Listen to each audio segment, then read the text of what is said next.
Fala pessoal, tudo bem com vocês? Sejam muito bem-vindos a mais um vídeo do nosso canal, o canal Teologia A2. Hoje nós estamos gravando o nosso A2Cast número 3. Nós vamos falar um pouco hoje sobre cristianismo e política. E diferente do que a gente tem feito até agora, hoje a gente tem um convidado especial, nosso irmão amigo. Sim, especial, cara. Nosso irmão amigo, presbítero Maílson, ele que é lá da igreja do Avivamento de Guariba, e está aqui hoje para nos ajudar no assunto, para poder contribuir junto com a gente para esse assunto que é tão importante. Hoje, hein, cara? Espero que sim, se Deus quiser. Pra gente aí, Maílson. E antes de qualquer coisa, eu gostaria de pedir aquelas coisas tradicionais de youtuber, que você se inscreva no nosso canal, que você dê like no vídeo, que você comente, que você compartilhe. A gente pede para você fazer tudo isso para poder dar engajamento e o próprio YouTube poder oferecer o vídeo, né? Apresentar o vídeo para mais pessoas. Se o algoritmo do YouTube ele identificar que está tendo interesse pelo vídeo, ele acaba apresentando, né? Divulgando o vídeo para mais pessoas, que é o nosso interesse aqui. Que mais pessoas conheçam a palavra de Deus, conheçam a teologia, que as pessoas possam ser abençoadas por esse canal. Então curta, comente, compartilhe, ative o sininho aí para você receber as notificações. Siga a gente também lá no Facebook, no Instagram, lá @Teologia A2, é só você procurar a gente lá e você vai encontrar todo o nosso material. E eu, antes de apresentar o nosso convidado aqui, eu gostaria que o meu querido amigo e pastor Guilherme falasse do nosso patrocinador. Poxa, cara, da Alfa Consultoria Contábil.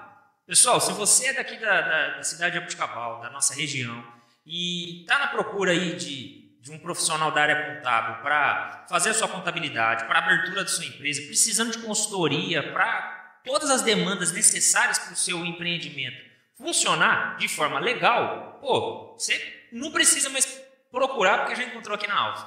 Nós já estamos aqui no mercado há mais de 7 anos, contribuindo, sabe, para a economia macro e micro aqui da nossa região. Muitas empresas agradecem hoje um pouquinho do serviço e da ajuda que nós fornecemos às suas empresas. Então, a Alfa Consultoria Contábil, procure a gente. Nós estamos aqui no centro de Jaboticabal, na Avenida Pintos 699. A Alfa Consultoria Contábil, ela nos patrocina aqui, oferecendo o espaço físico dela para que a gente possa fazer aqui as nossas gravações. E procure os nossos serviços. Nós temos um serviço especial aí para micro e pequenas empresas, o nosso serviço de consultoria financeira para você que está começando, você que precisa de um auxílio aí no seu fluxo de caixa, no seu contas a pagar, contas a receber, no seu controle de estoque. A gente tem um serviço especial aí para você, além do serviço contábil tradicional, né, departamento pessoal, contabilidade, sua área fiscal, além do serviço tradicional que os escritórios costumam fazer, a gente tem esse serviço a mais aí para te ajudar. Você que é micro e pequena empresa, que está começando, que precisa de um auxílio aí nas suas contas, procure a gente que a gente tem um serviço especial aí para você. Certo? Cara, beleza? Aí, ótimo. Calma agora, aí dá uma respirada. Eu acho que sim, cara. É que ele está nervoso que nós temos um convidado. Acho que ele está nervoso na frente do nosso convidado. Nossos convidados, como que vai ser? Tá com dó do convidado. Ah, deve ser isso. Bom, antes de a gente entrar no assunto, gostaria que o nosso convidado, presbítero Maílson, se apresentasse. Você pode ficar à vontade aí para se apresentar. Se quiser já fazer alguma introdução do assunto. A gente gostaria que você falasse um pouco também lá da sua igreja, lá do pessoal lá de Guariba, com a gente já teve a oportunidade de estar junto muitas vezes, tem um apreço especial pelo pessoal lá, e gostaria que você falasse um pouco também lá da congregação. Legal. Boa noite, começamos. Boa noite, boa tarde, bom dia, dependendo do horário de quem estiver assistindo. Vai ser legal, agora é boa noite, mas para quem estiver assistindo, às vezes é bom dia e boa tarde. De noite, de dia. Bom, pessoal, quero já agradecer, né, pela oportunidade, pelo convite, né? Já sou um seguidor e um ouvinte assíduo do canal. Que bom, cara. E quero e peço para que Deus abençoe, né, para que venha crescer, porque conteúdo de qualidade está difícil de se encontrar hoje em dia, né? Então, eu recomendo e o pessoal pode assistir lá, que é um conteúdo muito bom. Glória a Deus. Então, eu sou da Igreja Evangélica Avivamento Bíblico, campo da cidade de Guariba, né? Pastor José Edivaldo, Inclusive já foi meu pastor, José Edivaldo. Deus abençoe, pastor. E nós temos a igreja ali já há uns 30 anos, e o Senhor vem nos abençoando de maneira poderosa, né? E tenho certeza que daqui para frente serão mais bênçãos aí para as nossas vidas. Amém. E que eu possa contribuir de alguma forma com a conversa aqui no canal. Porque vai pegar fogo, hein, cara? Política? Acho que não. A gente escolheu um De tema. lado direito, Acho que esquerda? Não sei, eu acho que não, né, cara? E aí? A gente escolheu um tema que mexe com as emoções das pessoas. Hoje, né, nós estamos vivendo um Fla-Flu, um Grenal político, Exatamente. onde os extremos estão aí se degladiando, principalmente no ambiente de internet. Então, falar de política, geralmente você vai mexer com um pouco das emoções das pessoas. Mas o nosso intuito aqui não é ficar criando debates ou discussões. O nosso intuito aqui, como o nosso canal é teológico, o nosso intuito é tentar contribuir de alguma forma para o cenário político, né? Seja local, seja regional, seja nacional, para que a gente possa contribuir de alguma forma com o que a Bíblia apresenta sobre a política. Nós que temos uma cosmovisão cristã, o cristianismo é a lente pela qual a gente lê toda a realidade que a gente vive, e a política faz parte dentro da nossa realidade. Então a gente precisa ler o cenário político, né, o nosso relacionamento com a política de uma forma cristã, de uma forma bíblica. E o nosso intuito aqui hoje é exatamente esse: tentar mostrar como a Bíblia apresenta, como a Bíblia se relaciona com a política, como nós podemos... todos esses demônios que colocaram aí sobre esse assunto, né, cara? Sim. Porque parece que o Espírito vai embora, né? O Espírito Santo vai embora quando começa a falar sobre política. Meu Deus. Realmente. E a gente quer contribuir para esse tema, a gente quer apresentar como a Bíblia fala, né, de política, tentar aplicar isso no cenário político que nós temos hoje e apresentar aqui como a gente tem enxergado a política e o cristianismo dentro do nosso país, né, principalmente no nosso país, no mundo todo, mas principalmente no nosso país, tem sido um assunto bem acirrado. Eu acho que para botar mais fogo na mesa, eu acho que nós deveríamos nos já vem perguntar. Não, eu acho que nós deveríamos nos perguntar, mas o que é política? O que é política? Só que assim, como são 3 cristãos aqui na mesa, a pergunta não pode ser com uma resposta aleatória. Sim. Certo? Tem que ser com uma cosmovisão. E aí eu pergunto agora para a mesa que está aqui, né? Para quem está à mesa aqui. O que é política? Alguém se habilita a iniciar o fogo? Pela etimologia da palavra, políticas são as pessoas ou o pensamento que pensa na coletividade, né? A palavra poli vem no sentido de coletividade. Então, os políticos são as pessoas que pensam no coletivo.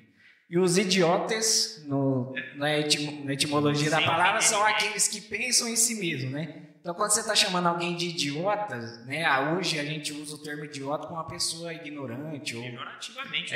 E, na verdade, a palavra idiota, quando você chama de idiota, na verdade, você está dizendo que ela só pensa em si mesma. Porque os idiotas... as palavras mudam, né? Então, Sim. antigamente, os sentido da palavra. políticos eram as pessoas que se preocupavam uma com as outras. Pensavam E nas os formas. idiotas pensavam em si só. Parece que hoje... Bom, deixa pra lá. Na raiz da coisa deveria ser assim, vamos dizer. Né? Sim, Na raiz da coisa deveria ser Na assim. etimologia da palavra. Então, biblicamente falando, política, a gente vai ver a Bíblia sendo política sempre, porque Deus sempre pensou num sentido coletivo e nunca individual. Tanto é que Deus escolheu um povo para si no Antigo Testamento. Posteriormente, né, através de Jesus Cristo, hoje nós temos a igreja, a noiva de Cristo, que também trata totalmente de um sentido coletivo. Então, a Bíblia ela se relaciona muito fortemente com a questão política, né, do pensamento nas polis.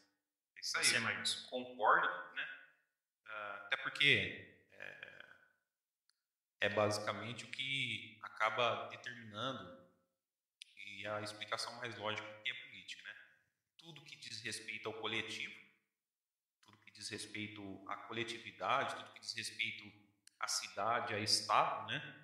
Então, basicamente o nome ele já traz justamente para essa condição. Esperamos e esperamos sempre que ela fosse usada em favor realmente da coletividade, porque toda a base do direito, muito da base da educação, o Estado em si, ele seria e teria e tem, né, a obrigação de prover para a sociedade, para a coletividade. Infelizmente, muitas vezes não é isso que a gente enxerga, né? Mas a base do entendimento do que é política está justamente no benefício, né, da coletividade. Pois é, que legal, hein? Bom, nós já demos uma boa introdução aí, né? Já falamos sobre o cristianismo, né? Que é a forma que a gente lê toda a Falando nossa sobre a realidade. teoria da política, né? A política, teoricamente, tem que ser tratada e vista dessa Sim. forma. Eu gostaria que vocês, nós todos aqui, a gente explanasse como a Bíblia apresenta a política, como ela discorre sobre o assunto, quais são os versículos que a gente, né, encontra nas Escrituras que talvez falem desse assunto de uma forma um pouco mais direta. Nós sabemos que, obviamente, a Bíblia não vai falar de forma detalhada sobre política, porque não é o interesse da Bíblia fazer isso. Mas como a Bíblia é a palavra de Deus e é aquilo que o Senhor nos deixou para que a gente, né, nos baseie, né, para que a gente tenha como referência para a realidade, em algum momento ela falou desse assunto. Eu gostaria que a gente explanasse aqui como a Bíblia apresenta a política. Para começar, eu gostaria de ler Romanos capítulo 13, que para mim é talvez o texto mais longo e mais direto sobre política que nós temos hoje. Eu gostaria de ler só para a gente, né, introduzir essa parte. O texto diz assim, Romanos capítulo 13, do versos 1 a 7, diz assim: todos devem sujeitar-se às autoridades governamentais, pois não há autoridade que não venha de Deus. As autoridades que existem foram por ele estabelecidas. Portanto, aquele que se rebela contra a autoridade está se opondo contra o que Deus instituiu. E aquele que assim procedem trazem condenação sobre si mesmos. Pois os governantes não devem ser temidos, a não ser por aqueles que praticam o mal. Você quer viver livre do medo da autoridade? Pratique o bem, e ela o enaltecerá, pois é serva de Deus para o seu bem. Mas se você praticar o mal, tenha medo, pois ela não porta a espada sem motivo. É serva de Deus, agente da justiça para punir quem pratica o mal. Portanto, é necessário que sejamos submissos às autoridades, não apenas por causa da possibilidade de uma punição, mas também por questão de consciência. É por isso também que vocês pagam impostos, pois as autoridades estão a serviço de Deus, sempre dedicadas a esse trabalho.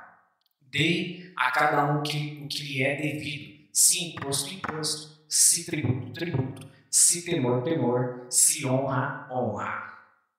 Pois é, Paulo. Obrigado, Paulo. Acho que não vai precisar falar muito. Esse é completíssimo, né? Exatamente. Pois é, cara, ó. Você vai fazer alguma coisa? Pode falar alguma coisa? Não, podem, eu só ouvi o texto, agora eu deixo para vocês. Assim, eu nasci num contexto cristão. Quando eu digo eu nasci de novo, né? Porque eu não nasci em berço evangélico, mas quando eu nasci de novo, eu nasci num contexto, mas que a congregação em si tinha muito medo de falar sobre política. Era-se ensinado pelas autoridades, pela liderança, né, eclesiástica da igreja, que não se deve misturar mesmo política com o cristianismo de maneira alguma, porque é água e óleo. É uma coisa que não se mistura. Mas, sabe, curiosamente, acontecia de 4 a 4 anos aparecer cristãos que eu nunca tinha visto na igreja, e igreja alguma, subirem lá no culto, né, para citar lá um número que provavelmente nós deveríamos usar na urna. E eu via que, assim, era algo assim muito difícil de você entender. Porque, pô, se é algo tão demoníaco, por que Deus então já não, né, tira logo, arruma uma forma do cristão, colocasse textos mais claros para a gente, dizendo assim, não, gente, nem votem, nem se envolvam com isso, né? Se é tão demoníaco, por que meu pastor permite isso? Né? Um ponto interessante. E, enfim, então eu cresci com essa ideia. Por quê? Porque sempre se usava aquele texto de 1 Samuel, capítulo 8, diante ali, daquela narrativa, né?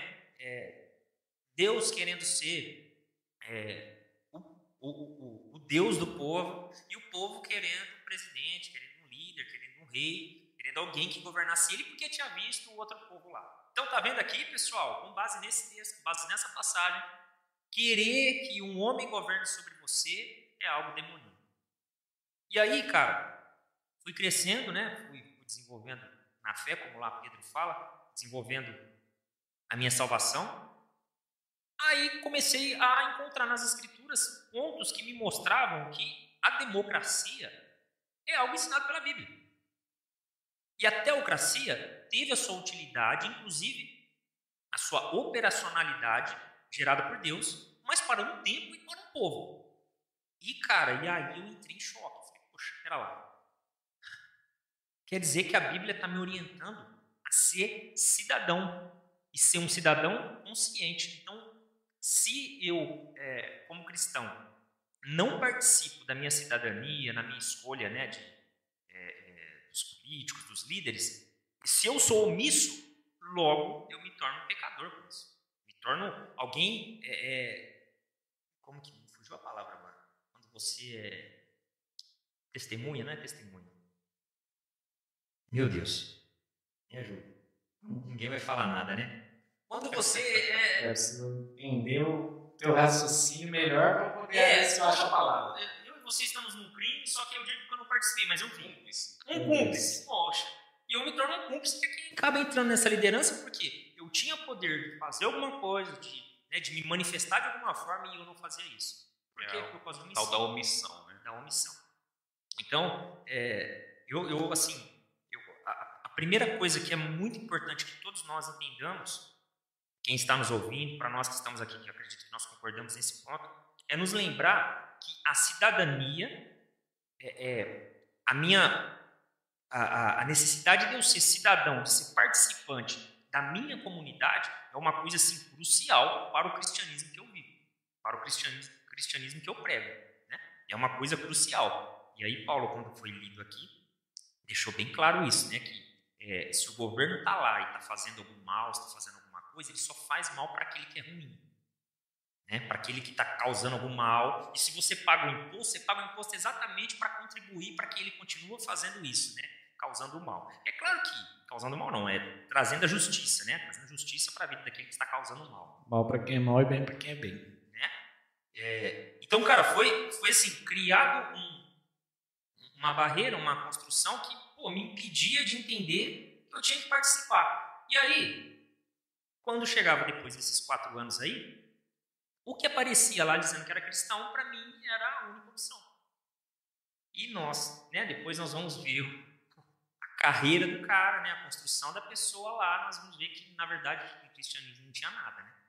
Então, cara, gostaria de ouvir você falando alguma coisa disso. Não, perfeita a sua visão. Penso que a igreja, ela sempre tratou, na grande maioria das vezes, a política dessa forma, né? Uma maneira demonizada realmente. Não por menos, um pouco eu não culpo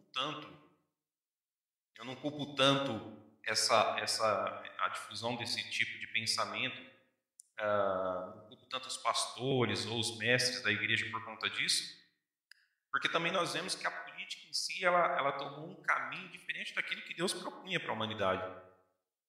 Né? Como nós dissemos até então, a intenção da política é de que ela faça tudo que é bom para a sociedade. Né? Dentro dos seus direitos. Que o Lucas leu, né? Bem para o bem e o mal para o mal. Né? Tanto que quem instituiu as autoridades? Foi o próprio Deus. Jesus diante de Pilatos. Você não teria poder nenhum se não tivesse recebido do alto. Né? Então, se a Bíblia nos mostra que Deus instituiu os governantes, se Deus instituiu a humanidade, temos então o entendimento de que a questão política dentro da igreja não é algo que deva ser demonizado. Né? Tem um conceito de Aristóteles que ele vai falar que o homem ele já nasce um animal político. Né? Por quê? Porque ele necessita das coisas, ele necessita dos outros. Ele vai dizer que o homem é um ser carente, por isso ele busca na comunidade a sua completude. E isso, por conta disso, né, ele vai deduzir que o homem ele é um ser naturalmente político. Aí dentro desse pensamento ele vai trazer, né, o entendimento de que é um cidadão e de que é um morador. O morador é o cara que mora aqui em Jaboticabal, mas ele não participa ativamente, né, nas mudanças, nas transformações necessárias para a cidade. Já o cidadão, ele vai ser aquela pessoa que ele participa ativamente, ele se preocupa com a cidade. Né? Ele quer deliberar sobre as leis, votar, né? em pessoas que vai trazer as mudanças de acordo com o pensamento que ele tem, seja ele um cristão ou não. E a igreja ela deve trazer esse entendimento para as pessoas, né? Para os cristãos, para os irmãos em Cristo, de que nós também temos essa, embora não sejamos do mundo, a Bíblia fala que nós somos cidadãos dos céus, né? Exatamente. Mas Jesus também falou assim, na sua oração, não famosa oração, Pai, eles não são do mundo, mas eles estão. Filipenses 3:20. Enquanto no mundo, Filipenses 3:20, que é a nossa cidadania do céu. sim, isso. É que ele está falando da oração de Jesus, né? Então, enquanto no mundo, nós temos os deveres e obrigações naturais do ser humano. Então, assim, é um paradoxo. É sempre um paradoxo. Vai ter sempre aquelas pessoas que vão pensar, né? A política, ela não é bem vista dentro da igreja, ela não deve ser aceita dentro da igreja, ela é mal vista, porque realmente a intenção de Deus era de que ele fosse o governador do homem, né? E nós vamos pegar da Bíblia desde o início, Deus falando o quê? Adão, vou te dar um dever.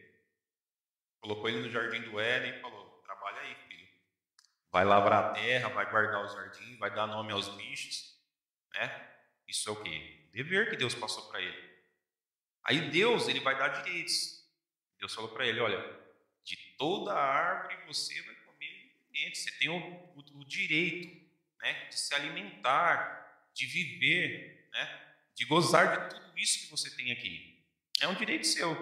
Cuida como dever e toma isso como direito, né? Aí Deus vai passar para Adão também algumas restrições. Ó, de tudo que tem aqui, daquela ali da árvore do conhecimento do bem e do mal, não come.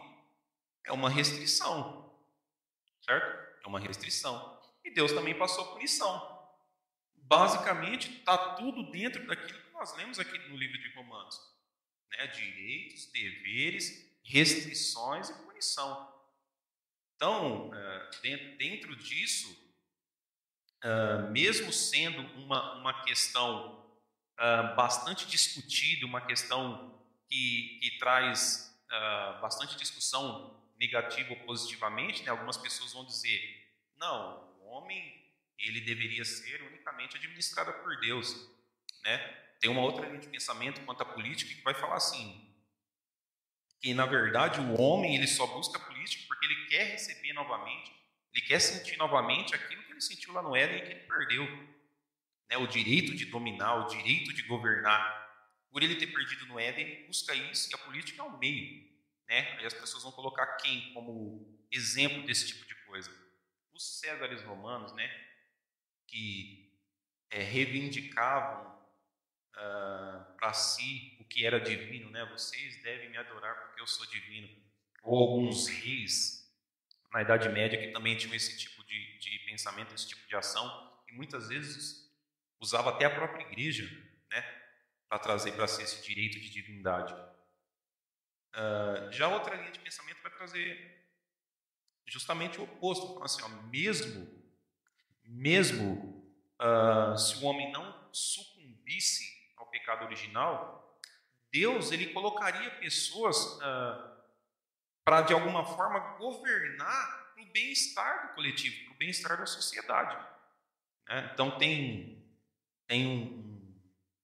um teólogo que chama Wayne Grudem, que ele vai falar que Deus ele iria instituir a política para promover o bem-estar social do povo.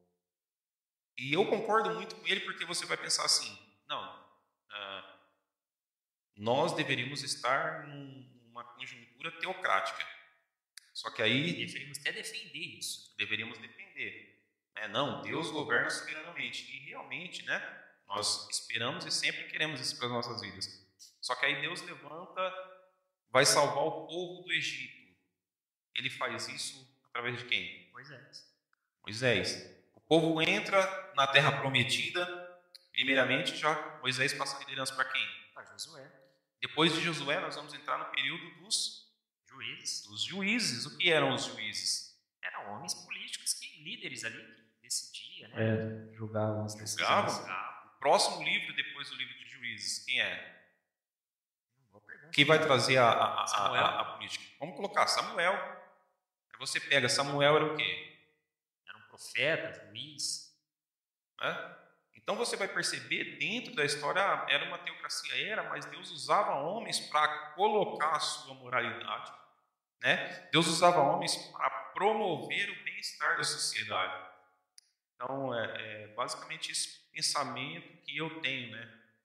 Glória a Deus. Dentro dessa condição. Dentro do que você está falando aí, até no próprio céu, se a gente for analisar como Deus criou os anjos, a gente vai ver que existe uma diferença ali entre as funções dos anjos. Hierarquias, né? Hierarquias dentro daquilo que Deus estabeleceu no próprio céu, num ambiente onde eles vivem, né? Num ambiente de perfeição, ali, adorando a Deus, servindo. Deus ainda criou uma ideia de hierarquia entre eles ali. Então, eu até separei aqui um pensamento político de um teólogo que eu gosto muito, que é do Abraham Kuyper, e nessa parte, de fato, eu não concordo com ele, porque ele afirma que só existe Estado porque existe um pecado. Ainda que ele tende um pouco a pensar mais ou menos como o Wayne Grudem, mas ele ainda acredita que só existe hoje um Estado, né, pessoas que governam sobre as outras, seria como um remédio para a queda do homem, né? Já que o homem caiu, né, em pecado, agora ele vive, né, de forma, né, distante de Deus, a não ser que Deus se aproxime, para amenizar os efeitos do pecado, né, para que não haja tantas barbáries, problemas, né, desorganização. O Estado seria um remédio para corrigir parte, né, desse problema que nós temos com a queda. Eu concordo que se não houvesse queda, né, nós vivêssemos em perfeição como fomos criados em Adão, eu concordo que ainda Deus estabeleceria, né, a organização, pessoas para fazerem tais coisas, mesmo que uma esteja sobre a outra, mas sempre partindo da autoridade de Deus, que não... Da moralidade, né, da condição moral imposta por ele. Porque toda vez que Deus concede autoridade para alguém, a autoridade parte dele mesmo, e não da pessoa em si. Né? A pessoa não tem autoridade por si mesma, seja ela governante, seja ela um pastor, seja ela na hierarquia dos anjos. A autoridade nunca está em si mesma, na pessoa, mas sim naquilo que Deus outorga para que a pessoa faça. Então ela só tem autoridade se ela estiver fazendo exatamente aquilo que Deus estabeleceu. E como vocês enxergam hoje, como a Bíblia apresenta, nós lemos aqui Romanos capítulo 3, nós temos mais alguns outros textos bíblicos, né, que falam um pouco sobre isso. Basicamente, os demais textos vão na mesma linha que Paulo foi. Que o Estado, ele, né, o governo, o Estado, ou como a gente quiser chamar, essa organização que foi estabelecida para, né, controlar aí, ou limitar, né, as ações das pessoas, eu enxergo que existe esse princípio de que o Estado ele serve para resolver conflitos. Então, Paulo ele vai apresentar que ele vai dizer que não é para nós termos medos do governante se nós estivermos praticando bem. Se a gente estiver praticando mal, a gente vai... Então, eu entendo que a Bíblia ela vai tratar do Estado somente nesse sentido.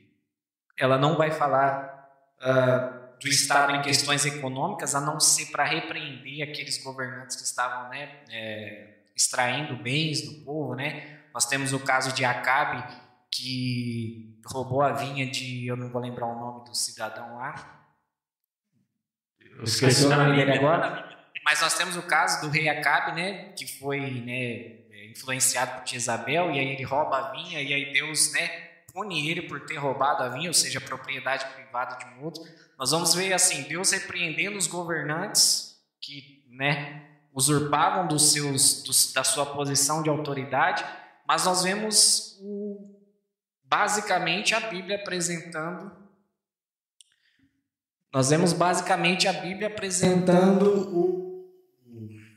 esse sentido básico para enxergar o Estado.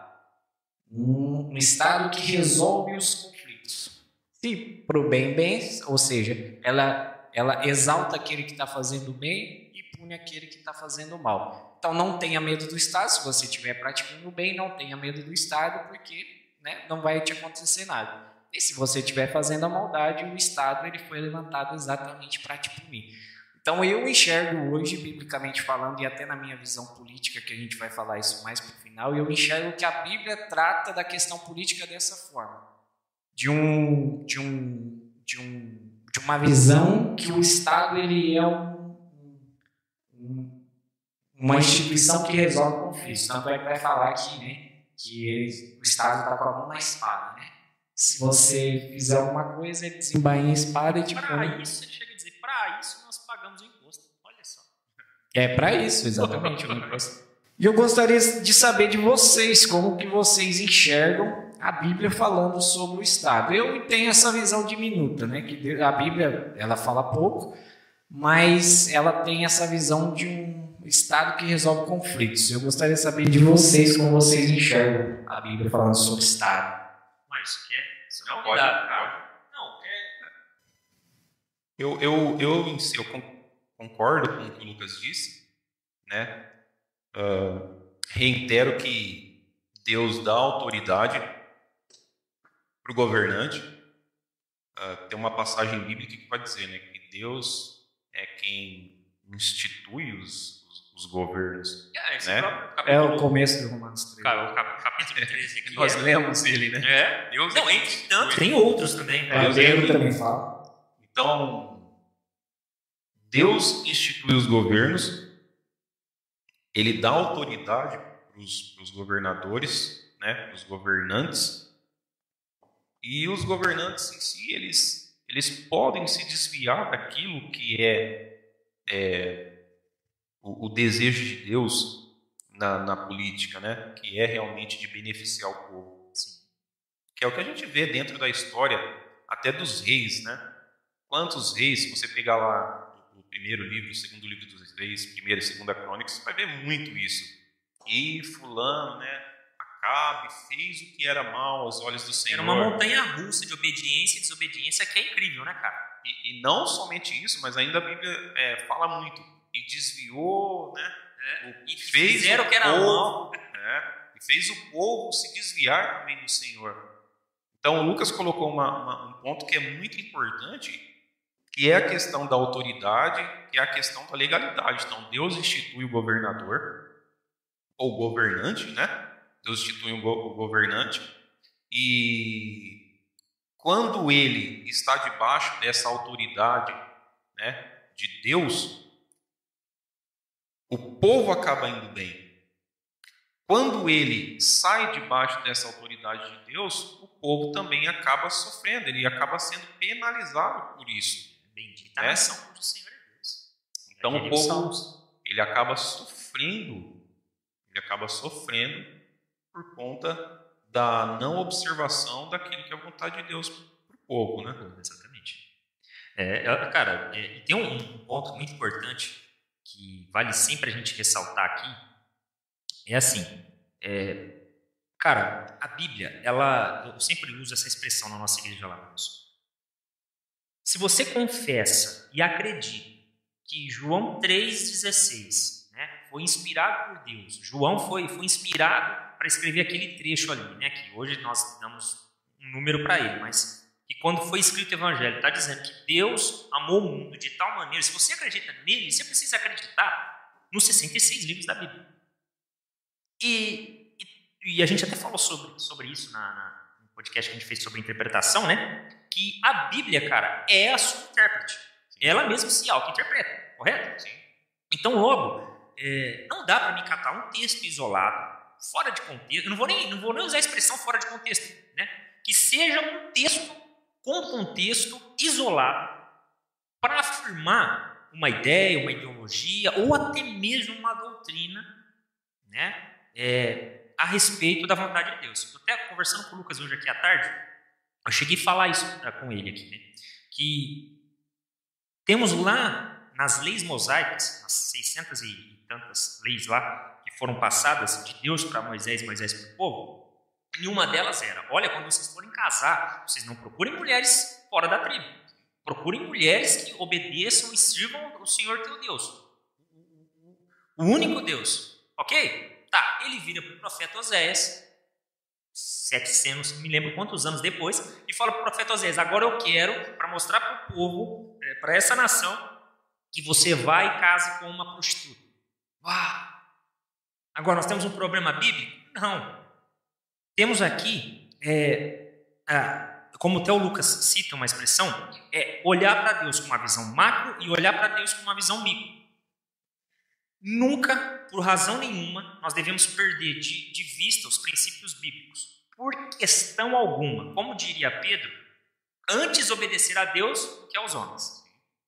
E nós estamos falando do Estado aqui. Qual que é o grande problema nessa temática de política? É que quase sempre, para não dizer todas as vezes, quase sempre, o que acaba indo em xeque é a idolatria, né? A ideologia da idolatria. Não é? Porque, como nós temos um anseio de servir a Deus numa nação que ame a Deus, né? que clame a Deus, aí logo aparece um cidadão, até eu iniciei minha fala falando, que se diz cristão, que se diz, enfim, que faz toda aquela característica, né? Limpa muito bem o copo por fora, que o próprio Jesus cita, e a gente olha para aquilo e fala: poxa, é ele. Então, assim, de nada vai valer, né? Toda a nossa temática aqui, se a gente se esquecer que toda a autoridade foi dada a Jesus. É a ele que foi dada a autoridade. Então, salvação, destino, né? Orientação tem que vir do próprio Senhor Jesus. É claro que nós precisamos, então, de bons governantes. Mas, se nós não tirarmos e não perdermos de vista que essa orientação, que essa autoridade está em Cristo, a partir disso, nós vamos ter os bons julgamentos e boas determinanças a respeito, por exemplo, da questão política. Então, tem até um escrito lá em Provérbios, no capítulo 29, versículo 4, eu estou falando precisamente porque estou olhando minha colinha aqui, né? Que diz o seguinte: o rei que exerce a justiça dá estabilidade ao país, mas o que gosta de subornos o leva à ruína. Eu sempre converso com o Lucas a respeito de Provérbios, que Provérbios é um livro cheio de sabedoria. Extremamente. Só que você não pode carregar ele, usar ele para criar doutrina, né? Ou para gerar, ou para se basear numa doutrina. Porque nós sabemos que o escritor dele, né, segundo os estudiosos apontam, foi Salomão. E Salomão foi um cara que em algum momento da vida se desviou. E possivelmente foi quando escreveu esse livro. Então nós vemos um livro carregado de sabedoria, mas que temos que tomar cuidado para não tirar ele, né, para usar ele como base para uma doutrina. Mas dentro da sua sabedoria nós vemos exatamente essa expressão que ele usa aqui. O rei que exerce justiça traz o quê? Estabilidade a um país. Algumas traduções dizem nação. Mas o que gosta de subornos leva a ruína. Como você citou aí. Gui, mas nós precisamos entender que a nossa liderança, estabelecida por Deus, ela pode sair debaixo da vontade de Deus. Sim, e eu posso até acrescentar. Lá em Oséias, quando o profeta está dando uma profecia direto ao povo a respeito do sacerdócio que aquele povo tinha na época, importa a gente lembrar que o povo tinha um rei. Mas quando ia consultar a Deus, ele tinha um sacerdote. Então, para as leis, para a vida política, para a vida social do povo, havia o rei, que determinava, inclusive o povo trabalhava para o rei, né? Em prol da continuidade da monarquia.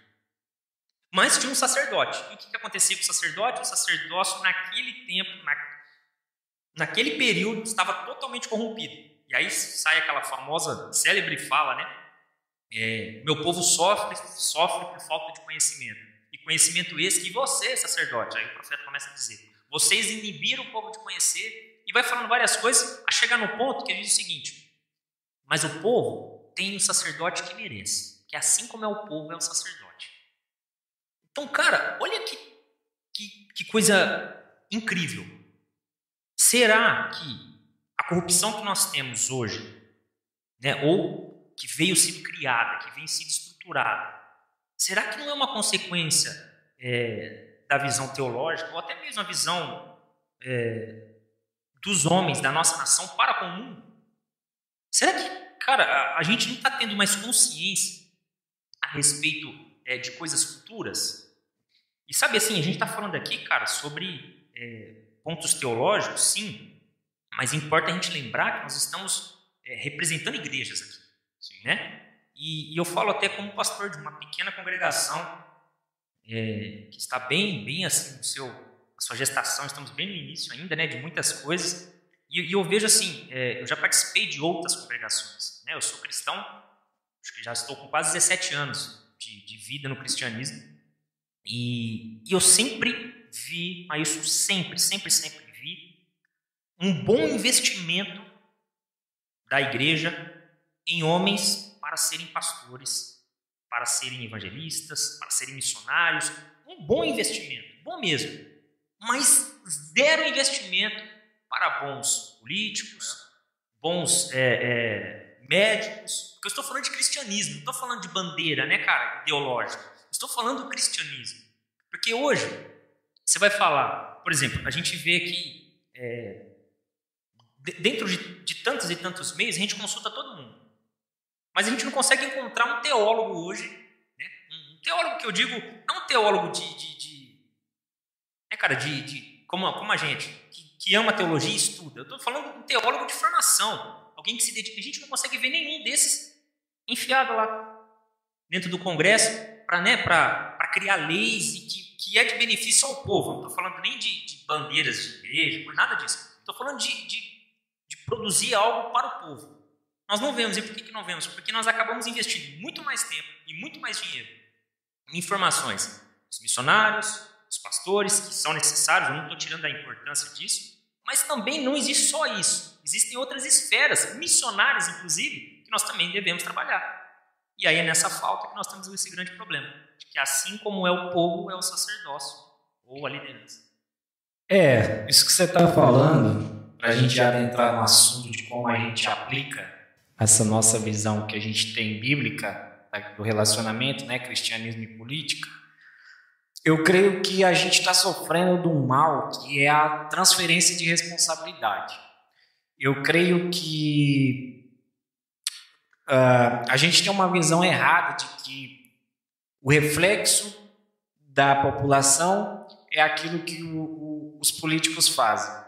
Dentro da igreja, do sacerdote, como você disse na questão religiosa, tudo bem, de fato, o povo tem um sacerdote que merece porque está referendando tudo aquilo que ele faz. Na política também, da mesma forma, mas eu creio que a política que é um reflexo da sociedade e não o contrário. E hoje a gente transfere a responsabilidade toda para a política. E aí a gente pode falar de todas as áreas da nossa vida, nós temos transferido a responsabilidade que deveria ser nossa, a gente transfere para esse ser presciente que nós chamamos de Estado. A gente transfere a educação, a gente transfere a educação para o Estado, que era nós que deveríamos dar a educação. A gente transfere a responsabilidade social, que a gente deveria estar cuidando dos necessitados, dos mendigos na rua, dos enfermos, das viúvas. Era a igreja que deveria estar abraçando esse pessoal, mas tem igrejas que fazem, obviamente, né? A gente não está negando aqui que há igrejas que... Estamos falando do macro, né? Mas, sim, de uma forma macro, a igreja está transferindo a responsabilidade.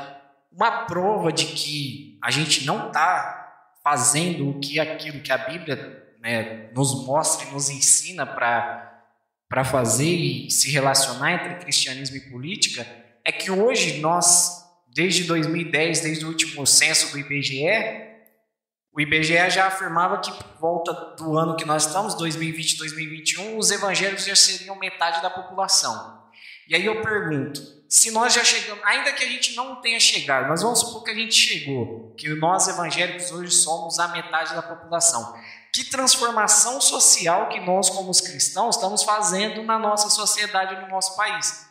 Porque a gente olha para a realidade hoje, nós temos um dos países mais corruptos do mundo, se não o mais. Se não é o mais, é um dos. E qual a transformação que nós, como cristãos, que hoje o cristianismo, se nós somarmos com os católicos, o cristianismo hoje é quase 100% do país, né? As demais religiões são pouca porcentagem, a gente pensar no cristianismo de uma forma geral, agregando os católicos, né? Não só os evangélicos, nós somos quase 100% da população, e como o cristianismo tem afetado a realidade? De forma nenhuma, porque nós somos um dos países mais corruptos do mundo. Tudo isso por quê? Porque a gente está transferindo a responsabilidade daquilo que nós deveríamos fazer. Era nós, como igreja, que deveríamos estar abraçando os necessitados, era nós que deveríamos estar educando, era nós que deveríamos estar fazendo muitas coisas que a gente transfere para esse ser, para esse estado, a gente transfere a nossa responsabilidade. Esse pessoal, infelizmente, aproveita, né, das situações, e aí acontece tudo que nós falamos aqui, né, se perverte do caminho da autoridade ao qual Deus estabeleceu para que eles pratiquem, e aí porque o governante comete esses erros, a gente diz, lá, tá vendo? Por causa disso, eu não vivo bem por causa do fulano, por causa do prefeito, por causa do governador, por causa do deputado, por causa do presidente. Ou eu vou viver bem quando aquele fulano... Exatamente, ou eu vou viver bem quando... E a gente acha que o Estado vai consertar a nossa vida. Sendo que nós, como sociedade, que deveríamos falando como igreja e como cidadãos, né, do nosso país, a gente está transferindo tudo, a gente está transferindo tudo que a gente deveria fazer, a gente está transferindo para o Estado. Sendo que a Bíblia apresenta um Estado mínimo, que ela apresenta, como eu disse aqui, uma ideia de Estado que resolve conflitos, mas nas demais coisas, a responsabilidade é nossa. É nosso dever de abraçar o necessitado, é nosso dever como bons samaritanos de pegar o cara que está jogado ali e, né, levar para algum lugar ou até para nossa casa e cuidar, mas não, a gente fica lá, paga o imposto e tem gente lá debaixo da ponte, eu pago imposto e meu filho não vai bem na escola, eu pago imposto e... Para minha casa. Exatamente. Então, eu enxergo que nós não estamos fazendo a aplicação daquilo que nós entendemos que a Bíblia apresenta, nós não estamos aplicando a nossa realidade e nós estamos só transferindo a responsabilidade, a gente vai julgando, vai empurrando, vai pondo a culpa nos outros e a gente não olha para as nossas próprias deficiências como igreja, como cidadãos, como parte de uma sociedade, a gente acaba transferindo a responsabilidade. Eu quero só falar um negócio mais, só rapidinho, cara. Eu vou até voltar na minha primeira fala a respeito daquilo que eu recebi. É óbvio que a formação que o seu pai te deu, né, as instruções que o seu pai te deu, a educação que ele te deu, o carinho que ele te deu, é uma consequência de tudo que ele recebeu. É óbvio. Dificilmente o seu pai vai te dar, te fornecer alguma coisa que ele nunca recebeu. E sempre que quando eu falo a respeito de sacerdócio, de liderança, eu espero que isso não soe, cara, como algo rebelde, como algo militante, né? Não. Tomara mesmo que as pessoas entendam que eu estou falando dessa forma, com os pés sobre as Escrituras, sabendo até que eu também posso cair nesses mesmos erros e que também devo ser corrigido, né? Mas, cara, uma certa feita, eu estava numa reunião carregada de pastores aqui da nossa cidade. E aí nessa reunião, cara, se levantou uma pessoa e falou a seguinte fala: nós precisamos, é dever nosso, levantar o próximo prefeito da cidade. Nós. E aí a pessoa que disse isso falou: olha, e não é simplesmente levantar, ele tem que sair da igreja. Tem que ser alguém da nossa igreja, da nossa fé, né? E assim, cara... Só entender, não é da igreja denominação, mas em si da igreja. Do protestantismo. Isso, protestantismo, isso. E assim, talvez eu não transmiti com as mesmas palavras o que a pessoa falou e o jeito que ela queria transmitir aqui. E ali, cara, eu vi uma frase que, nessa fala, né, eu entendi uma frase da parte dela, uma fala, aliás, da parte dela, que me assustou. Porque, da forma que foi falado, Maílson, ô Lucas, a sensação que eu tinha que era uma tentativa de dominação, cara. Sabe? É tirar de ideia que o nosso país é laico e trazer um país confessional. Não, vamos criar uma cidade confessional. Porque vamos ter lá um representante, então ele vai conseguir dar ônibus, vai conseguir isentar de imposto. E eu falei, poxa, cara, estamos em tantos pastores aqui, né? Eu nem sei se eu era considerado pastor por eles, mas glória a Deus. E assim, pô, a gente está com tantos líderes ali, será que não era legal a gente aproveitar essa fala e debater sobre o assunto? E não, cara, todo mundo concordou, não, temos que levantar mesmo e nós precisamos começar a formar essa pessoa e tal. E assim, a formação não tem nada a ver com isso que nós estamos falando aqui atrás. Sobre uma formação acadêmica. Não, é uma formação, como eu posso usar a expressão de hoje? De fama, né? De visualizações. De campanha. De campanha, de seguidores, cara. E eu falei, poxa, meu irmão, é mais um tempo, né? Isso, claro, isso já faz um tempo, já faz uns 3, 4 anos. Assim. Aí eu imaginei, o próximo prefeito que vier, a próxima liderança que vier sobre Jaboticabal, se for bem articulado isso, vai ser uma liderança fraca de novo. Que vai ser uma liderança influente, né? Mas que não é fluente em nada. Não entende política pública, não entende de necessidade municipal, enfim, nada, mas é bom e influente. E é isso que nós precisamos entender, que as Escrituras condenam. O Lucas até falou para mim, citou um texto já tarde, falou, Gui, uma demonstração de que a Bíblia apoia a democracia.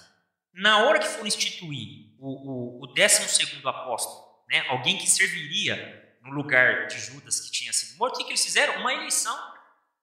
Tinha os seus critérios, tinha as suas ponderâncias que tinha que ter lá, mas elegeram, cara. E por que nós ainda acreditamos que a eloquência na política ou que a influência na política é o critério? É porque nós deixamos de lado, né? Nós deixamos de lado os critérios bíblicos para eleger o nosso candidato lá. Até em Deuteronômio, olhando de novo minha colinha aqui, no capítulo 1, versículo 13, o nosso irmão Moisés lá fala o seguinte: escolham homens sábios, criteriosos, experientes de cada um de suas tribos e os colocarei como chefes de vocês. Não, escolhe o mais influente, escolhe o cara que melhor fala, né? O rapaz lá que consegue falar que fala melhor para a câmera, mais gravatadinho. Exatamente, né? Que não trava na hora que está olhando para a câmera, coisa que nós fizemos demais hoje aqui. Cara, isso é um problema, sim, é um problema. E eu estou falando disso tudo, eu volto a repetir. Cara, quem me conhece, quem convive comigo, sabe, eu sou um rapaz muito novo, tenho 33 anos. O Lucas já está com uns 40, né? O Lucas é bem mais velho que eu. 33? Você tem? Parabéns. Não, eu tenho 32 só. Você é mais velho que eu. Não, aí, cara. 32 anos. Não, 32 é puro jovem. Não, são jovens. Novíssimo. Aguento pular. Eu sou um dia mais velho que ele. Um dia. Eu nasci num dia e no outro. Pois é, verdade. Que Maílson? É. Todo mundo tem 32 nessa mesa aqui, cara? Claro. Pô, glória a Deus, cara. Ano que vem é a idade de Cristo. Aleluias, cara. Crucificação. Aí, cara, eu sou um cara muito novo. Confesso que eu não tive uma boa formação acadêmica. Escolar. Cara, na época que eu estudei, eu sempre fui um cara muito sarrista, muito brincalhão, muito... Como que falava? Tira muito sarro? Brincalhão. Brincalhão, irreverente. Eu era muito irreverente. Então, até hoje ainda eu tento me policiar, porque às vezes o velho Guilherme, né, sai para fora da água do batismo lá e eu tenho que dar uma pancada para ele voltar. Eu gosto de brincar, cara, eu gosto de fazer as coisas e nem então, esse meu período que eu deveria ter me dedicado mais aos estudos, eu abandonei isso. Deixei de lado porque eu achava que a vida tem que ser lá viva, né? Eu tenho que viver ela. E hoje eu vejo o quanto que isso me traz deficiências, sabe? Em termos de raciocínio, em termos de conhecimento. Então, eu sou totalmente honesto em dizer, eu não tenho capacidade ideológica para governar, por exemplo, uma cidade. Para ser um representante público de uma cidade. Como eu entendo que a vocação ministerial é algo de Deus, por isso que hoje eu me esforço o máximo para conhecer as Escrituras, para conhecer a vontade de Deus por meio das Escrituras, sabe? Para entender tudo que Deus quer fazer por meio das Escrituras. Escrituras, porque eu entendo que isso é uma vocação celestial, né? Do mesmo jeito que deve ser para quem vai ser governante, enfim. Mas, então eu estou falando isso com toda humildade possível, com toda cautela, que eu não acho correto, né? Nós sairmos de uma diretiva como as Escrituras nos dá, de que tem que ser homens instruídos, homens experientes, né? E não o inverso disso, homens influentes ou imaturos, nada disso. Nós não podemos sair dessas condições bíblicas para fazer a nossa escolha, para fazer a nossa determinância. Se não tem homens assim, nós formemos esses homens, que nós demos capacidade para esses homens, né? Que nós não corramos para nossas igrejas, para os nossos púlpitos e falamos o seguinte: olha, a letra mata, irmão, o Espírito vivifica. Sabe, irmão, não precisa estudar não, viu, irmão? Não, o importante é você orar, irmão. Vai pro quarto Cara, é sim, é verdade. Uma boa dedicação às Escrituras, sem um bom tempo de oração, é quase que nulo. Você tem que se dedicar às Escrituras e amar a oração. Você precisa disso. Mas não anule os livros. Sabe, você vai ter jovens nos assistindo. Por favor, meu irmão. Se você está optando, pensando em abandonar a faculdade por conta, não sei, de um chamado, algo, ore bastante para Deus te dar uma direção. Procure um pastor para fazer isso. Não tome essa decisão porque lá no seu quarto você sentiu algo e você quer fazer de acordo com alguém do YouTube, né? Como a gente sempre fala aqui, pastoreio virtual é uma mentira, é uma falácia. Não existe pastoreio virtual. Nós precisamos de pastores, precisamos de uma congregação. Opa, falei muito, cara. Falei. Não deixei de congregar, né? Eu concordo com vocês quanto à primeira parte que você disse um pouco mais para trás sobre a idolatria, né? Acho que o povo de Deus ele precisa entender que não existe salvador da pátria, né? Nós não cremos em salvador da pátria, nós cremos em salvador do mundo. Ponto. Glória a Deus. Nós não cremos em salvador da pátria, nós cremos em salvador do mundo. Outra coisa que a gente vê, e nós entramos muito nisso, não é o povo, não é aqueles, nós, e inclusive os cristãos, estou falando todos os eleitores do país, inclusive os cristãos. Durante as épocas das eleições, a gente percebe alguns comportamentos chamados comportamentos generalizados, né? Que acabam efeito manada, né? Efeito manada. Que acaba pendendo pro fisiologismo, né? Vou votar no cara porque ele falou que vai asfaltar a minha rua. Vou votar no cicrano porque ele falou que vai colocar uma lombada, sei lá, uma coisa bem simples, uma lombada em frente à minha casa. Né? As luzes vão ser claras agora. Justamente, ou vai iluminar a praça que fica em frente à minha casa. São comportamentos generalizados, o tal do proselitismo. Não, eu vou votar no Guilherme porque o cara é dotado da unção, ungido de Deus, chamado. E às vezes você não tem nenhuma capacidade administrativa para se tornar um político. Ou vou votar no Lucas porque o Lucas ele professa a mesma confissão de fé que eu, que no caso aqui você acabou de dizer que os pastores acabaram fazendo lá, né? O cara professa a mesma fé, né? Tem a mesma confissão de fé que a minha, por isso eu vou votar nele. Ou vou votar no determinado pastor por causa do seu chamado ministerial, ele tem um legado ministerial eclesiástico, por isso eu vou votar nele. Então, esses comportamentos generalizados, esse comportamento de manada, é algo real e algo comum no brasileiro.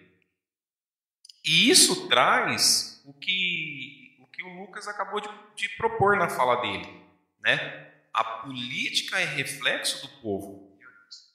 A política é reflexo do povo. Então, o povo vota mal, por isso que nós temos maus políticos. Né? Um pouco, vamos tirar um pouco aí da culpa do povo, porque o sistema em si é ruim. Né? Se a gente pegar somente 10% daqueles que receberam votos, e a maioria dos votos é que estão lá na Câmara dos Deputados. Os outros 90% é devido ao sistema eleitoral instituído no país. Então, temos essas duas condições que acabam culminando na situação que a gente tem hoje. Eu só quero acrescentar uma coisa na sua fala do que os pastores disseram. Eu não sou contra o conselho de pastores desejar colocar uma pessoa cristã. Né? Eu não sou contra. Por quê? Porque já aplicando a política para a realidade. O cristão, ele tem o dever de ajudar ou de influenciar o governo dentro dos padrões morais instituídos, definidos por Deus na Bíblia. E nós vamos ter vários tipos de exemplos dentro da Bíblia no que diz respeito a isso.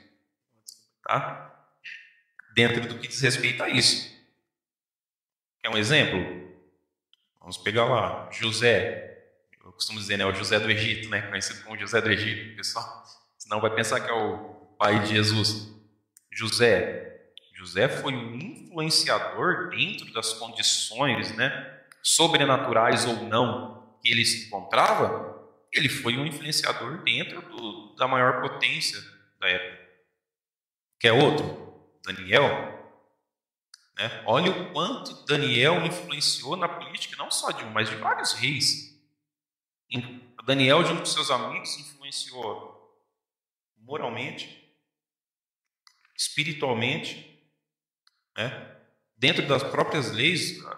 Se você pegar e estudar bem a fundo o que foi os jovens israelitas, bonitos, inteligentes, de boa família, da família nobre, que foram os que foram levados na primeira leva para a Babilônia, você vai ver que eles foram imersos dentro da cultura, eles foram imersos dentro das faculdades da Babilônia, dentro da política, dentro da religião. Então eles entraram dentro de todo esse contexto, e dentro desse contexto eles influenciaram a ponto de nós vermos o próprio rei, um dos reis mais poderosos da terra de então, declarar, que não existia um outro Deus maior que o nosso Deus. Então, o cristão ele tem essa questão, esse dever de ajudar, de influenciar o governo a seguir os padrões morais apresentados por Deus. Então, eu não sou contra, Nós estamos numa democracia, e a democracia é a voz da maioria, A maioria determina. O Lucas acabou de dizer que quase 100%, se não me engano, 92% do país é cristão. Confesso ou não, 92% é cristão. E cristão é quem segue a moralidade de Cristo. Então, eu desejar que a maioria tenha a sua moralidade estabelecida, ou influenciando dentro do governo, não é algo errado. Agora, o que não pode acontecer é o que você disse, Vamos pegar um crente, mas que o cara não sabe nada de política, o cara não sabe nada de administração, Muitas vezes não é visto nem o caráter da pessoa, Não há um crivo para isso. Não tem um crivo bíblico, às vezes até. Não, deveria ser, O início de qualquer base. Não é escolhido pela representatividade, é escolhido pela necessidade daquele grupo particular. Justamente, não. Esse texto que o Guilherme leu em Deuteronômio 13 é um dos textos que eu estava indo citar para explanar essa sua colocação. Justamente isso. Escolham homens sábios, criteriosos e que tenham experiência, E dentro desses homens sábios, criteriosos, experientes, nós vamos ver que eram homens que estavam já dentro do contexto religioso. Fé e conhecimento para exercer a função. Então eu concordo contigo e só acrescentar isso, que eu não acho errado você pôr um representante cristão. Sim, não acho errado. Inclusive eu acho essencial.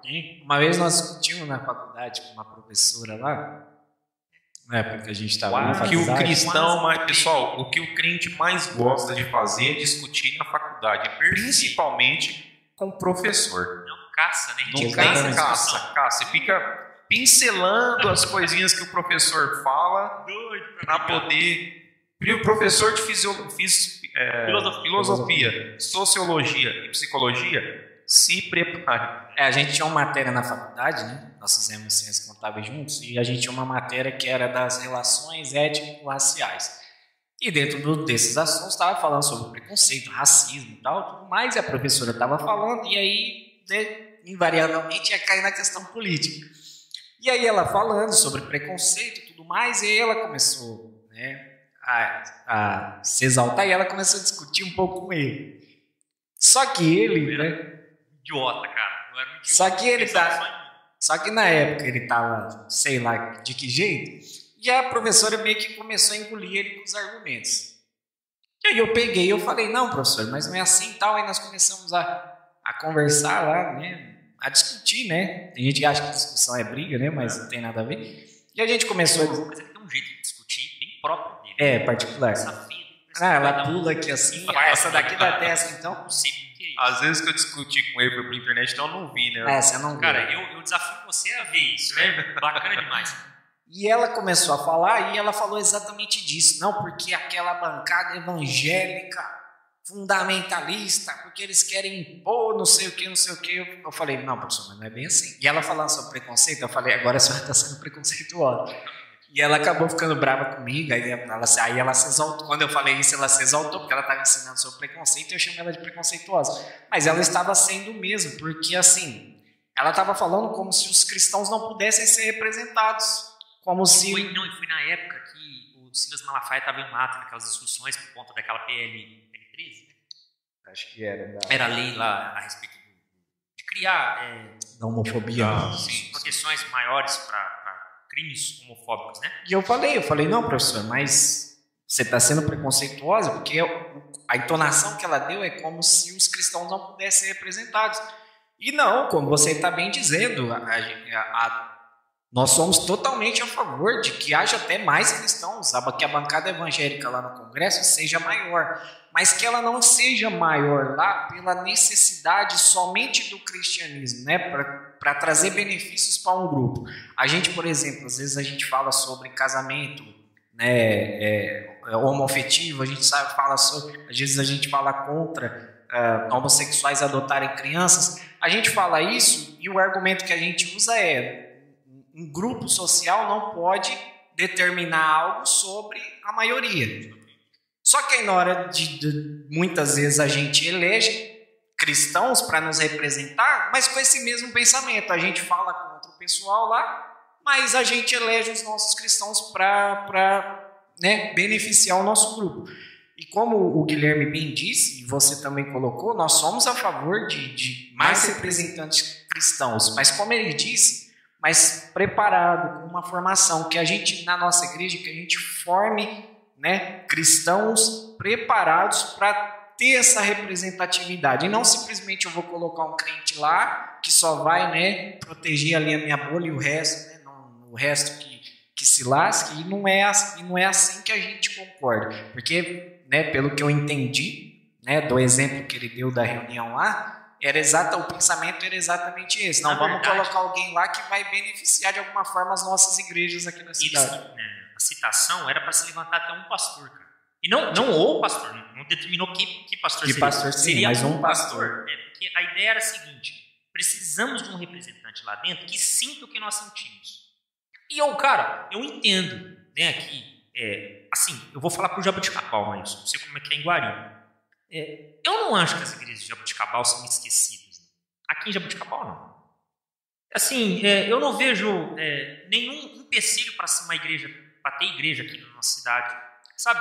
Não vejo não ter condições para a igreja. Eu não vejo igrejas não sendo reconhecidas nos seus papéis sociais que elas fazem. Pelo contrário, eu sempre vejo a liderança, né, aplaudindo às vezes. Teve recentemente mesmo uma live que fizeram entre os pastores lá mesmo, né, com o prefeito, os pastores apresentando projetos sociais para que a prefeitura pudesse ajudar de alguma forma. Então, a nossa cidade, teoricamente, não tem o que reclamar. Como cidadãos, seja cristão ou não, nós temos muita coisa para reclamar.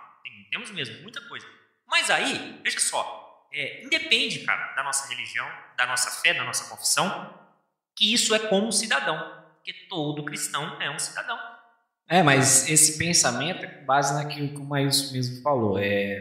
Porque acha que o social vai ser consertado por meio da política e não pelo nosso exemplo como cristãos. Se todo mundo, né, como cristão, né, como a gente disse, somos 92%, aplicasse a moralidade cristã, a gente não teria 90% dos problemas que a gente tem como sociedade.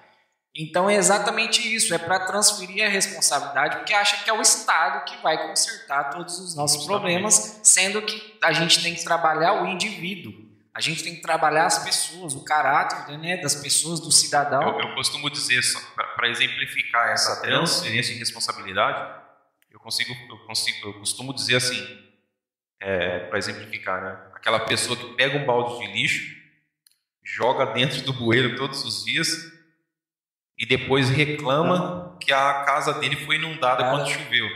Ou que governo, que prefeito que não limpa os bueiros. Né? Exatamente. É justamente essa transferência. Eu deveria fazer melhor e ser melhor para que saísse tudo bem, né? Mas eu não vou fazer e muitas vezes até faço mal e espero que o Estado resolva por mim. Né? Exatamente. O cara C.S. Lewis, em um dos seus livros, Abolição do Homem, ele está lá fazendo um debate violento lá contra a ideologia de alguns professores nas escolas da época dele, né, do contexto dele, e é um livro pequenininho, cara, que eu aconselho as pessoas a lerem, que os teólogos, inclusive, dizem que é um dos livros mais confusos, mais difíceis de interpretar, de entender que C.S. Lewis escreveu. Mas ele tem uma frase, dentro de várias coisas, que eu concordo também, que eu já li algumas vezes ele, minha esposa tem lá e até hoje eu não consegui compreender no contexto que ele diz, né? Mas ele fala o seguinte: nós, como educadores, castramos os nossos ouvintes e exigimos, declarando e ordenando a eles que sejam férteis. Então nós tiramos deles, né, a capacidade de ser férteis e dizemos para eles: vocês precisam ser férteis, né? Essa situação que vocês estão citando aí é exatamente isso.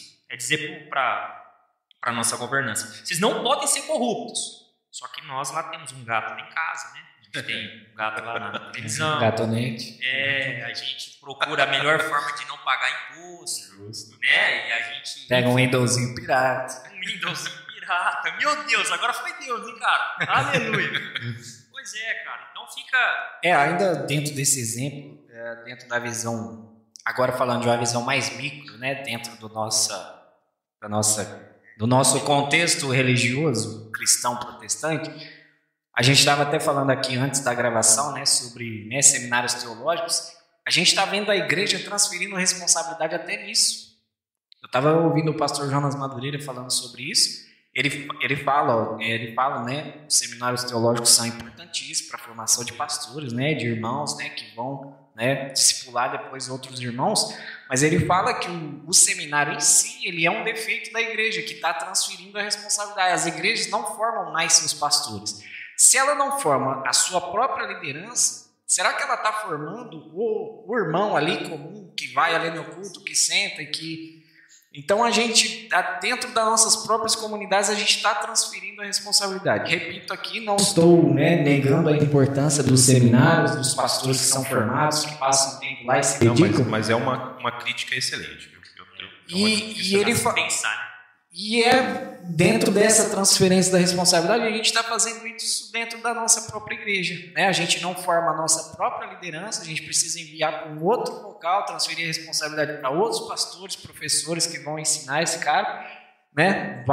Deixa ele lá, a hora que ele estiver pronto, você traz aqui, que aí eu vou dar um cargo, um ministério para ele.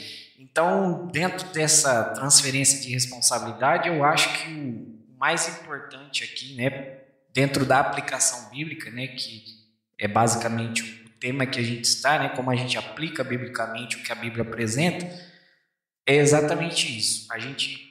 A Bíblia apresenta um estado mínimo, que o Estado resolve ali alguns conflitos de interesse. O restante é responsabilidade do cidadão.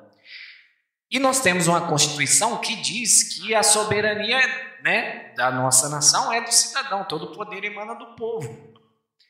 Mas a gente esquece da Bíblia, a gente esquece da Constituição e aí a gente acha que é o Estado que vai resolver todos os nossos problemas. Idiotas, né? Idiotas no não, sentido etimológico da palavra. Idiotas. Acho que o cristão ele deve juntar as duas coisas, né? O cristão ele deve olhar para trás e observar dentro da Bíblia o quanto a política é importante, o quanto ele deve agir dentro da política. Você falou acerca do pastor Silas Malafaia. Falando bem ou falando mal, né, nós vamos ter, às vezes eu pego os vídeos dele e vejo vários falando: eu sou cristão, mas eu tenho vergonha do que você tem feito. Eu sou cristão, mas eu tenho vergonha do que você tem falado. E outros, né? Sou cristão e apoio, né? Eu tenho um ponto de vista um pouco mais combativo, né? Um pouco mais combativo. Esse tipo de fala da professora, que a professora disse para você: os cristãos não devem estar lá, não devem ter bancada evangélica, vocês não precisam de representantes. Então, eu penso que os cristãos, e é um movimento que está acontecendo hoje, inclusive eu quero até deixar claro que é um movimento que assusta, né? A igreja ela não se importava tanto com política quanto está se importando hoje. Né? E é um movimento que assusta, porque às vezes a gente olha e fala assim: nossa, mas olha o que esse pastor está fazendo, olha o que esse pastor está falando, olha onde esse pastor e como esse pastor está aparecendo. Né? Então, eu particularmente, deixo aqui, e é bem particular mesmo, eu não acho errado. Eu gosto quando o pastor faz esse combate frontal. Gosto muito. Eu gosto quando o pastor se levanta e cria um atrito, tá? Porque eu tenho a seguinte concepção de que se não houver atrito, não vai ter mudança, porque toda mudança causa resistência, né? Então, sempre que você for fazer uma mudança, ela vai ter uma resistência, e se você não for combativo, né, contra aquela resistência, você acaba não gerando mudança. Então, eu aceito muito esses tipos de posicionamentos um pouco mais combativos, criando atrito, criando ruídos. Debates, né? Ainda que traga uma visão onde os cristãos, vamos colocar assim, alguns cristãos mais progressistas e menos conservadores, porque nós temos bastante hoje, e eu respeito, não gostem, mas eu prefiro que aconteça isso. Né? Eu prefiro que aconteça isso, porque querendo ou não, nós temos e tínhamos, né? Tínhamos uma parte ainda política que não reconhece o que nós acabamos de falar, que 92% do país é um país cristão, seja católico, protestante, né? O que dá para ver é que alguns estão querendo aproveitar dessa oportunidade. Eu vi alguns vídeos esses dias atrás aí, um certo homem segurando, né, 2 livros lá na mão, e assim... Tá vendo? Mas aí já começa a olhar com maus olhos para isso. Porque hoje, até então, algum período atrás, não tinha essa visão. Mas hoje, o cristão, ele se tornou peça fundamental para a eleição de qualquer governador, presidente, inclusive prefeitos. Você falou aí que Jaboticabal, as igrejas de Jaboticabal não estão sendo deixadas de lado. E não vão ser mesmo. Sabe por quê? Porque qual outro lugar que você tem um ajuntamento de pessoas seguindo uma visão, seguindo um propósito, né? Onde você pode influenciá-las de alguma forma, colocando dentro da política, para votar em alguém. Mas você usou uma expressão maravilhosa, peça, né, cara? Peça é importante. Então, se é peça, vai depender muito desse conceito. Nós vamos ser manipulados, né, sendo encaixados em lugares certos ou errados. Em 2016, né, tem um senhor conhecido meu que ele já se envolveu com questão de sindicato e tal. Então ele tem um posicionamento político à esquerda, né, na questão mais sindicalista. Ele já se envolveu muito nessa área. Em 2016, ele conversando com o meu patrão, né, na época meu patrão era vivo ainda, E ele conversando com ele afirmou 2 anos antes, ele afirmou a eleição de 2018 vai ser decidida pelos cristãos evangélicos. 2 anos antes. E acertou. E ele acertou assim na mosca. E como você disse, cara, eu concordo com essa questão de pastores, pessoas se levantarem no cenário político para levantar, né, as discussões, os atritos. O problema só que eu vejo, que eu acho que é errado, é que tem pastores que não estão falando mais de outro assunto a não ser esse. Inclusive nos púlpitos. Inclusive existem pastores que estão levando a política para cima do púlpito. E como nós dissemos aqui, nós cremos num salvador do mundo, não num salvador da pátria. Como se a política, o Estado, fosse resolver os problemas, inclusive da própria igreja, das questões morais, das questões religiosas. E assim, aí o camarada fica lá na internet o dia inteiro só falando de política. Aí ele vai para o púlpito dele falar na internet sobre política, sem problema algum, ele está no direito dele, democrático dele. Mas ele, como um representante de um grupo, de uma igreja, aquela igreja vai olhar para ele e vai pensar o quê?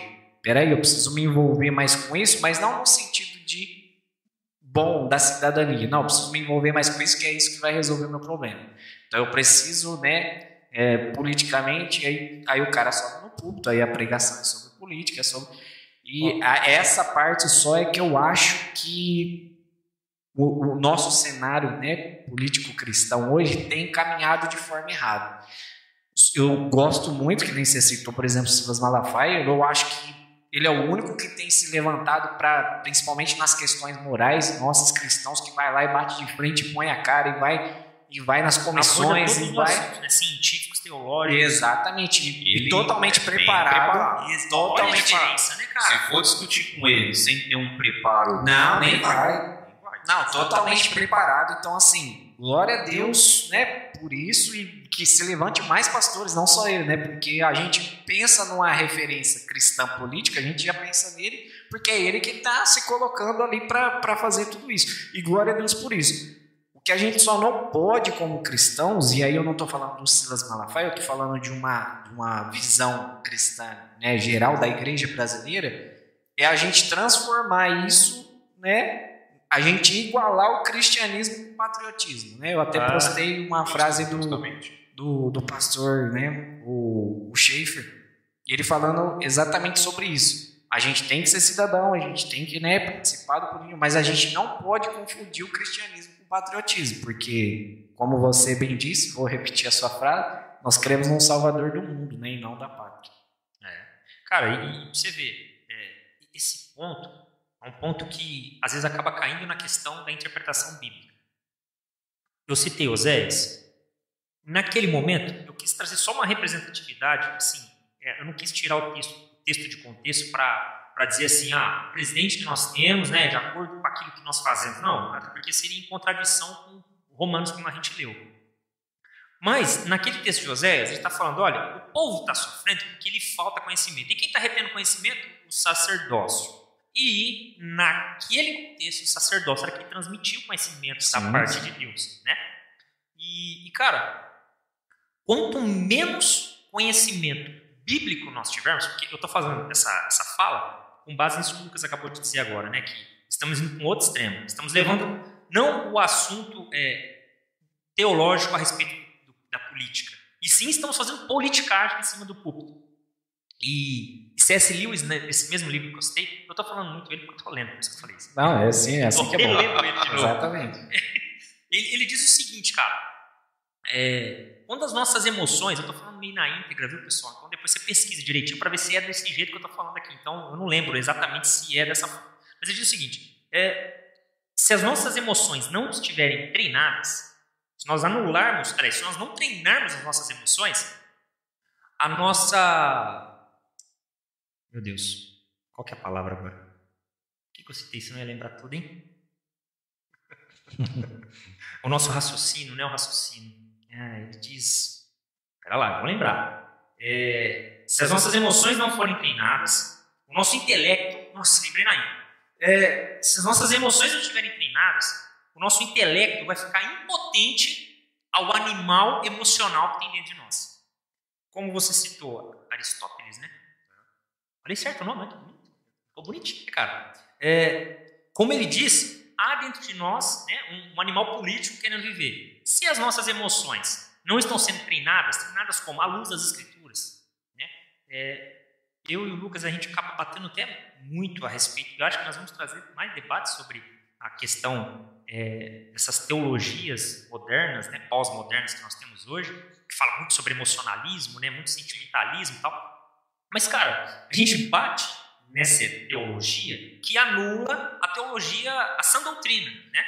Mas nós, de maneira alguma, somos ingênuos em dizer que a Bíblia não fala a respeito de emoções. A Bíblia, Claro. né, ensina, né, como devem ser as nossas emoções. E a gente tem que tomar cuidado, que às vezes a gente, combatendo isso, a gente refreia as nossas próprias emoções.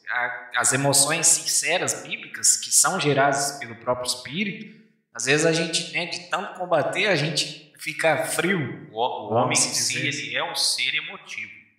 Né? Nós somos seres. Agora nós estamos sendo emotivos. Exatamente. Exatamente. Então nós temos as nossas emoções, só tem que não confundir, né? Isso. E aí o C.S. Lewis, nesse ponto, está dizendo isso. Nós precisamos treinar. E como nós treinamos isso? No contexto do que ele estava escrevendo, ele estava falando sobre um livro que estava trazendo ideologia para jovens, para crianças. Então nós, que temos o papel de transmitir uma mensagem, no nosso caso bíblica, cristã, transmitir as escrituras, quando nós dizemos transmitir, tem que ser na íntegra mesmo, porque as escrituras estão falando, a gente tem que transmitir, não dá o nosso ponto de vista. Se nós estamos transmitindo, então que nós transmitamos a verdade a respeito da política. Sim. Né? Para não cair no intento de anular, aliás, de tornar impotente o nosso intelecto diante ao animal político que há dentro de nós, né? De não cair no sentimentalismo fraco, raso, a respeito de olhar para uma pessoa e falar, agora eu vou vestir a bandeira do Brasil, né? Porque eu coloquei um homem lá que ora. Cara, recentemente, eu não sei se eu deveria comentar isso. Não, melhor não vou comentar nada. Para ajudar nesse pensamento, né? Reforçar o intelecto, né?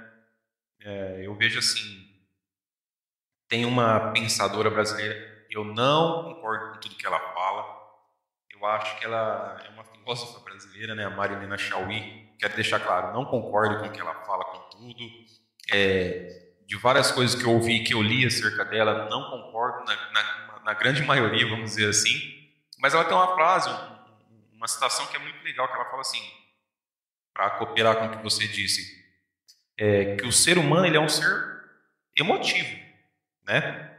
Então ela coloca o ser humano como um barquinho, né? Singrando, cortando o oceano. E esse barquinho, ele começa a ser açoitado, ele é açoitado constantemente por ondas, né? De um lado e do outro, e essas ondas levam ele para um rumo, depois muda, leva para outro, né? E deixa ele à deriva.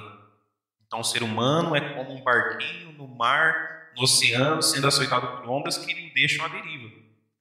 Ela fala assim, e esse barquinho ele só vai ser direcionado para uma direção correta, né, para um alvo, a partir do momento que ele começa a usar um remo, né, algo que direcione ele, que mantenha ele. Então ela quer dizer assim, que nós somos o barquinho, que as ondas são as nossas emoções.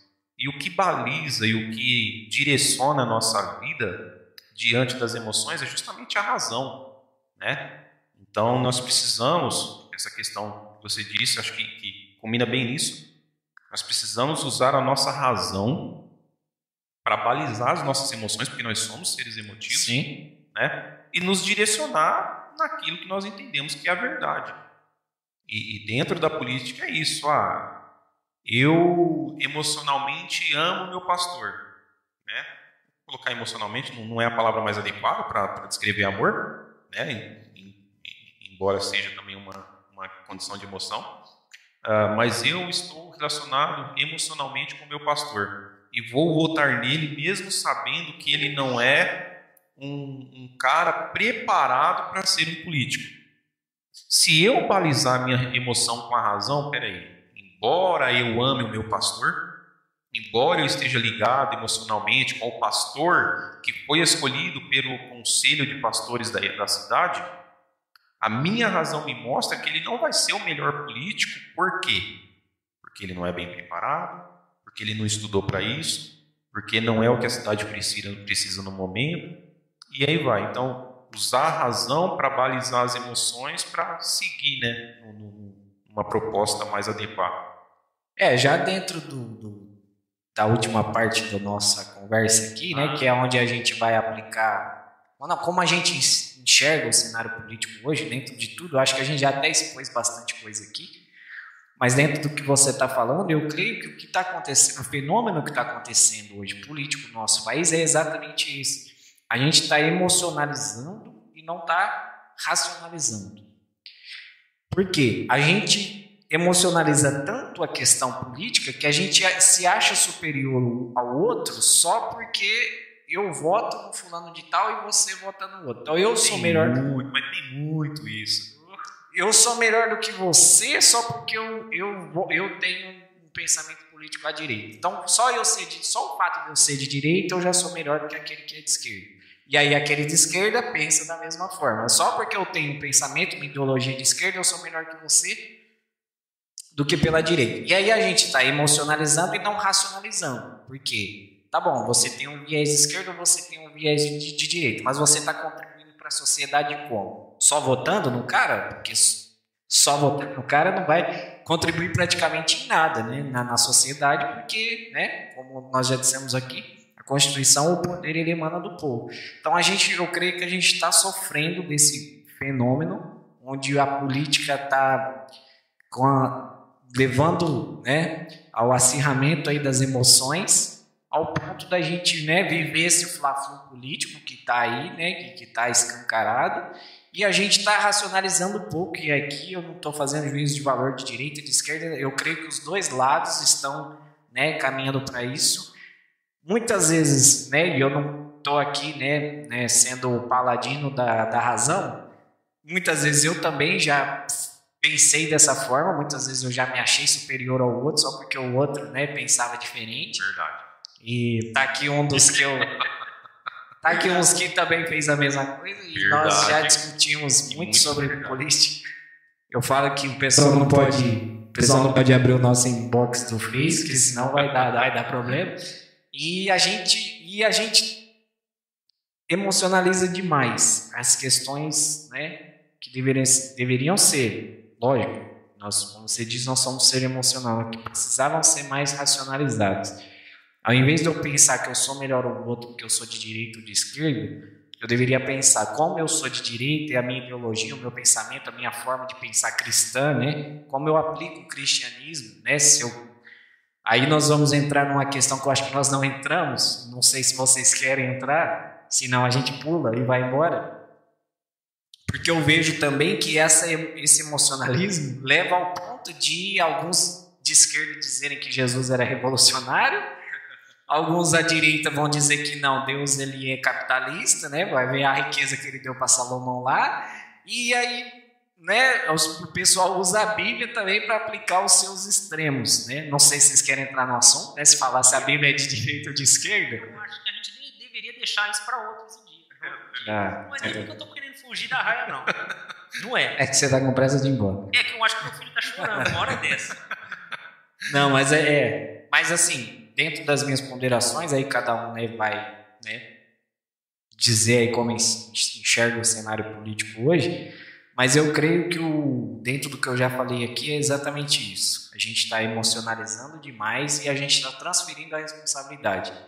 Dentro das nossas emoções, em vez de nós, né, tomarmos as iniciativas, né, como cidadãos e praticar o cristianismo, né, nós que somos cristãos e, né, a cosmovisão cristã é o que norteia toda a nossa vida, e praticar e viver aquilo, a gente transfere a responsabilidade dentro da nossa família, né, na educação de filhos, né, a gente acha que é a escola que tem que educar o filho, né, e não escolarizar, mas tem que educar. Deuteronômio capítulo 6, né? A gente acha que, né, a gente, como nós já falamos aqui, transferimos toda a responsabilidade para os outros, né, e a gente não assume a responsabilidade. Então, eu enxergo o cenário político dessa forma. A gente precisa assumir mais a responsabilidade como sociedade, principalmente nós que somos cristãos, né? Não que os outros como cidadãos também não devam, mas a gente que tem, né, a moralidade cristã ainda, nós, né, eu creio que nós temos a responsabilidade ainda maior, então que a gente deva aplicar na nossa realidade hoje o cristianismo, a moralidade cristã, e parar de transferir a responsabilidade para esse ente, né? A gente joga para esse ser, né, que é o Estado, todos os problemas da nossa vida. Eu concordo plenamente com o que você disse, e eu só pondero assim, essa polarização esquerda-direita, progressista e conservador, na verdade, assim, eu não me assusto com isso. Eu faço uma pergunta para vocês. Quando é que a política foi tão debatida na nossa história? Nunca. Poxa vida. Aqui no Brasil? Não. Né? Quando é que a visão mais voltada à direita, a visão mais voltada ao tradicionalismo, foi tão debatida? Nunca, né? Então, assim, eu não me assusto com isso. Em partes, eu acredito que isso é muito bom. Sim. Eu acredito que isso é muito bom. Que cada um, um exemplo, né? Cada um vê a coisa de um ponto de vista. Eu costumo dizer assim, e isso sempre que eu falo me confunde na fala. Todo ponto de vista depende do ponto de vista que ele está sendo observado, assim, né? E vamos supor, quando eu vou discutir com o Lucas acerca do governo atual, do governo que nós temos hoje, ele tem uma visão onde ele vê os pontos positivos, se é que ele vê. Poucos, mas eu vejo. Poucos, mas vê. E as visões onde ele vê os pontos negativos. Da mesma forma, eu tenho os pontos de vista positivos e os pontos de vista negativos também. Na balança dele, quem sabe, os pontos de vista negativos pesam mais do que os positivos. Na minha balança, quem sabe, os pontos de vista positivos pesam mais do que os pontos de vista negativos, até porque, como nós dissemos, nós não temos salvador da pátria. Nós temos salvador do mundo. E se você espera um salvador da pátria, você espera um homem perfeito. Isso nós não vamos ter. Então, assim, eu não me preocupo dessa briga polarizada, inclusive dentro da própria direita, né, que a gente vê hoje, dentro da própria esquerda, eles têm brigas de posicionamento. Eu acho isso extremamente positivo para o debate público, desde que haja debate, não briga. Sim, um embate, né? Desde que haja debate, não briga. O Lucas citou isso e eu volto a citar. Não briguem, discutam ideias. Então, assim, eu acho isso muito necessário. Eu acho extremamente importante que a igreja debata o assunto. O púlpito, vou citar uma frase que o pastor Jean ele me falou e ele me ensinou, né? Ele falou assim: o púlpito, e durante o momento da mensagem, você não precisa só você não precisa sacralizar tudo, né? Então você pode usar o período do púlpito para transmitir uma mensagem, embora não seja não vou dizer não seja bíblica, né? Mas não esteja dentro do contexto bíblico, mas que traga o ensinamento necessário para a comunidade, porque a igreja ela não ela é uma comunidade. É a aplicação, né? É a aplicação da leitura. Então ela é uma comunidade. Então a gente pode usar esse momento, vamos supor, eu vi um pastor pregando uma mensagem acerca de política e ele estava ensinando as hierarquias políticas dentro do Congresso. Né, dentro do Estado, digamos assim, o que é um presidente, qual a sua função, o que é um deputado, a sua função, um vereador. Interessante. Né? Então, assim, esse momento do púlpito pode ser usado para isso, e inclusive eu creio que deve ser usado para ensinar, para instruir a igreja. Então, assim, nós nunca vimos tanto debate político quanto agora. Eu acho que isso é extremamente necessário e oportuno, né? O meu único medo é que aconteça aquilo que o Lucas falou, né? Tá tendo debate, a pessoa não consiga filtrar os pontos de vista e por eu não conseguir filtrar o seu ponto de vista, eu vou taxar você como não lembro, não falo nem inimigo, a frase que ele usou agora há pouco, eu vou taxar você como um errado, como um equivocado, superior, eu vou te taxar como inferior, né? Como muitas vezes a gente se coloca nessa posição dentro de um debate. Então, a única ressalva que eu deixo é dizer que eu concordo plenamente nesse sentido, mas que não acho ruim todo esse embate que está tendo. Ah, sim. Quando eu falei das questões dos púlpitos, né, de estarem pregando nos púlpitos, eu não digo que não devam ensinar política ou pegar textos bíblicos e ensinar para a comunidade. O meu problema é, assim como eu critico a teologia da prosperidade, que nós somos contra, a teologia do coach, que a gente bate aqui, né, do emocionalismo, ou até na questão política, qual que é o meu problema? O meu problema é quando as pessoas, os pastores, os líderes, aqueles que ensinam, tiram esses pontos da Bíblia, e aí eles fazem uma releitura da teologia, da Bíblia, a partir desse ponto. Por exemplo, nós criticamos a teologia da prosperidade porque a Bíblia fala de dinheiro, óbvio, ela fala mais de dinheiro do que de amor. Ninguém discute isso. O problema é quando você tira o dinheiro da Bíblia e você faz uma releitura de todo o resto a partir do dinheiro. Assim como nós falamos, por exemplo, da teologia do coach. O pessoal tira a questão emocional, ou a questão do treinamento, né, a questão da capacidade do ser humano, ele pega aquele ponto, exalta aquele ponto e faz a leitura da realidade a partir daquilo. Então a cosmovisão não é mais o cristianismo, a cosmovisão da teologia, da prosperidade ao dinheiro. A cosmovisão, né, da teologia do coach não é mais Cristo, a cosmovisão é o emocionalismo, a capacidade do ser humano, o desenvolvimento e tudo mais. E na política a mesma coisa, o cara tira as questões políticas e faz uma releitura de toda a teologia a partir da política e, né, do Estado.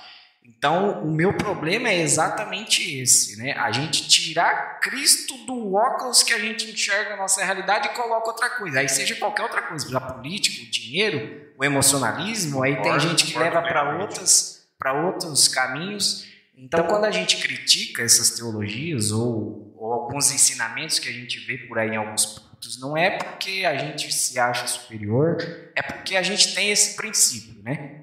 A partir da cosmovisão cristã, o princípio norteador, o óculos para o qual a gente enxerga a realidade é Cristo. Então, o problema é quando a gente troca o óculos, e é exatamente nesse ponto que a gente critica. Bom, eu também. Eu só tenho que concordar com o que foi falado aí, né? Não concordar 100%, porque se eu falar que eu concordo 100%, eu estou sendo hipócrita, né?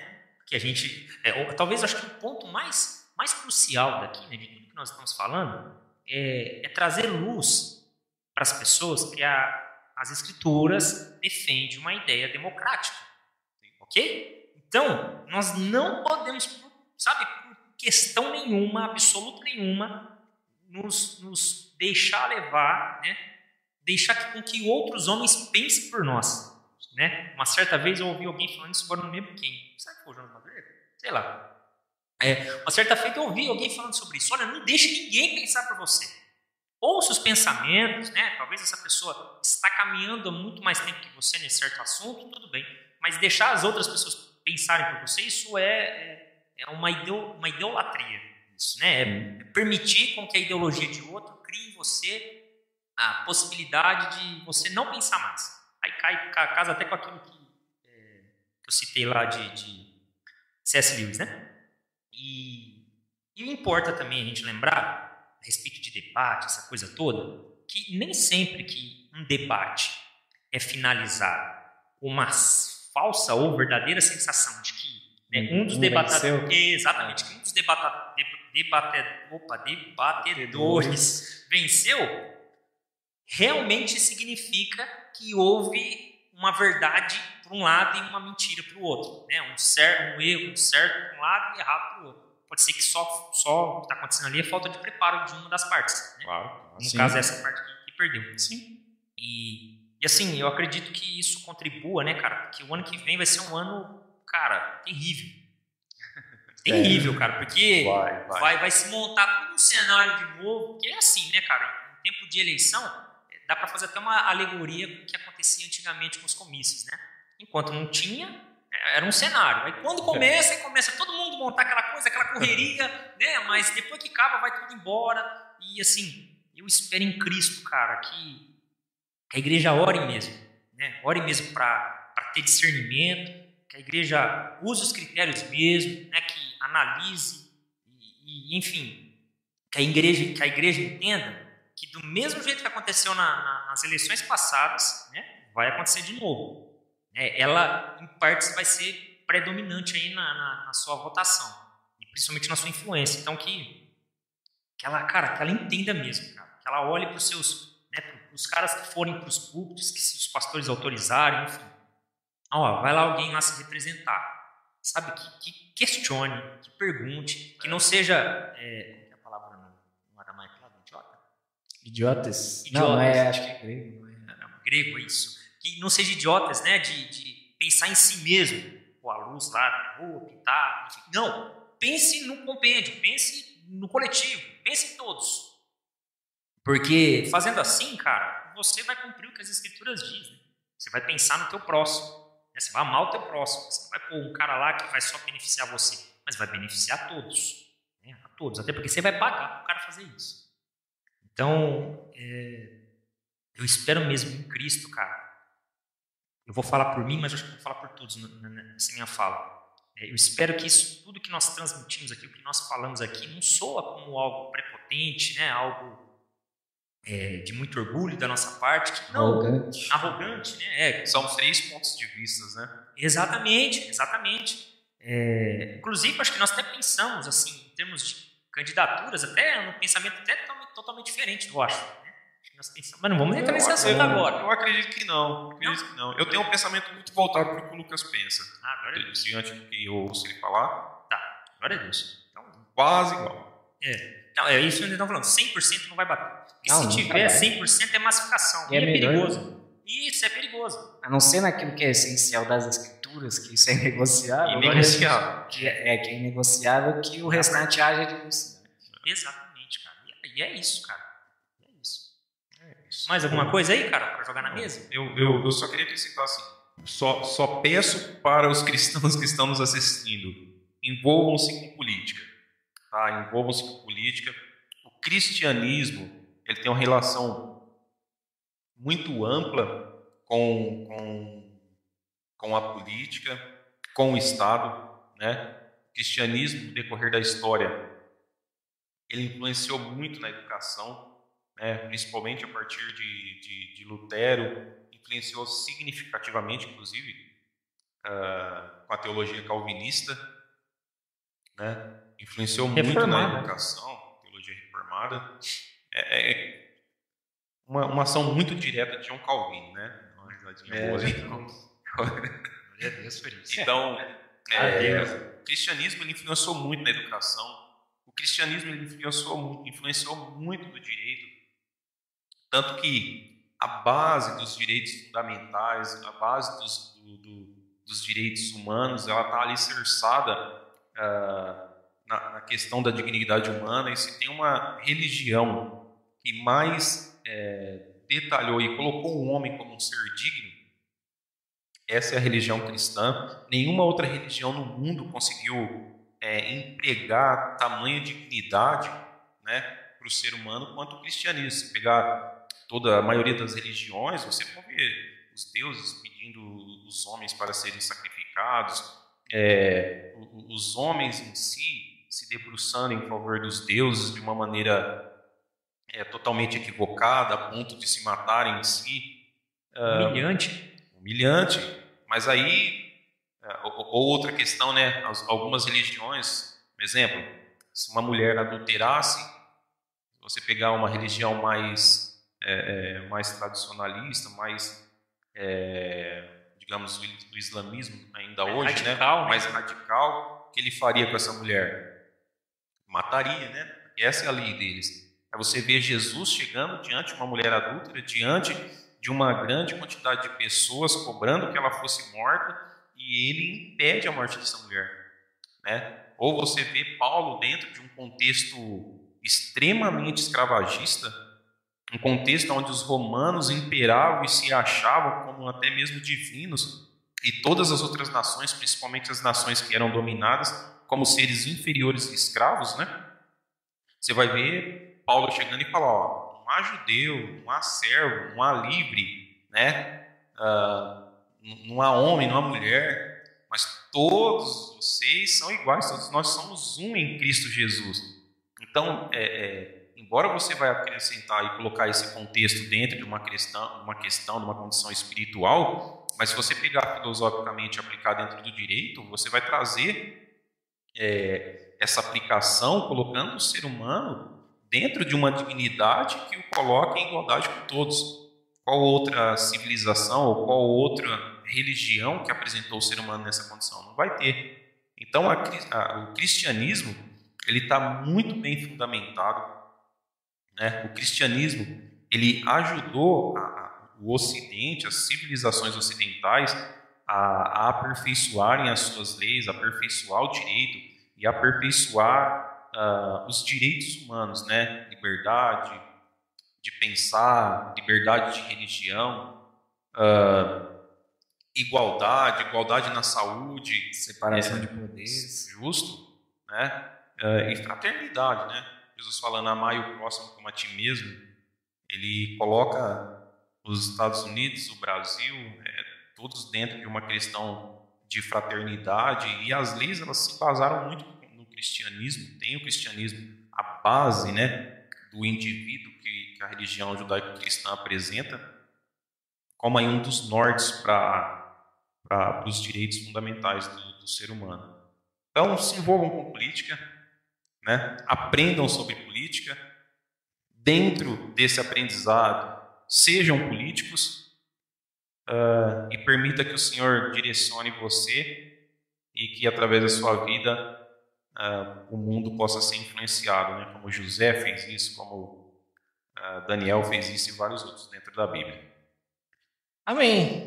Bom, depois desse final aí, não tem mais nada aqui a acrescentar. Não, cara, pelo amor de Deus. A gente só queria fazer aquele finalmente que nós sempre fazemos, pedir para você se inscrever no nosso canal. Agradecer também a vida do Eu que agradeço, de coração mesmo, eu que agradeço. Que você se inscreva no canal, que você dê like no vídeo, que você comente, compartilhe, ative o sininho, como nós dissemos no começo. Isso ajuda o canal, não porque a gente quer fama ou qualquer coisa do tipo, mas porque a gente quer que esse vídeo alcance mais pessoas e possa contribuir, abençoar as pessoas de alguma forma. Então, quando você curte, você comenta, você compartilha, você gera engajamento e a própria rede social indica mais o vídeo para os seus assinantes, para os seus participantes. Então, faça tudo isso. Siga também a gente no Facebook e Instagram, @teologia_A2, toda terça e quinta, às 11 da manhã. E agora sim, quero agradecer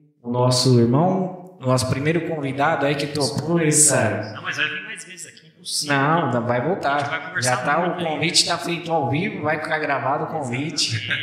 Isso aí. E aí não tem como ele negar, você vai negar o convite. Não, ao vivo eu não vou negar, não. Não, nega depois aqui. Depois... Porque tem que ser, pra conversar com a gente, tem que ser meio doido, né? Ah, cara, vou falar pra você. Mas ele só topou porque ele já sabia como é, pelo menos como eu sou, então ele falou, vai ser fácil de ver. Não, eu topei para me aprender mais. Quando vocês que estiverem assistindo, vocês forem vir, se preparem, que aqui os dois têm bagagem, tem bastante bagagem. Só Deus na causa. Que o nome de Deus seja glorificado, né, em tudo que a gente fez aqui e tudo que a gente ainda vai fazer aqui no canal. Volte umas vezes aí. A gente está convidando alguns pastores para que eles apresentem a teologia, né, das suas igrejas. A gente, né, escolheu esse tema, né, com você, porque a gente já convidou o pastor Jean ao vivo aqui, que eu vou falar de novo. Ele tá vendo um horário aí na agenda dele para poder estar com a gente. Ele vai apresentar a teologia da Igreja do Avivamento Bíblico, né, do Brasil. E a gente, né, quer convidar os pastores e somos muito gratos porque você está inaugurando aí essa essa parte dos convites, das participações que a gente quer. Que privilégio, hein? Privilégio pra mim. Obrigadão. Muita responsa, cara. Glória a Deus, cara. Muito obrigado mesmo por você ter vindo. Falamos pouquíssimo, mas nós vamos conversar muito mais ainda, cara. E é isso, cara. Obrigadão mesmo de coração. Eu acredito que foi bem rico, que todas as coisas que a gente falou, né?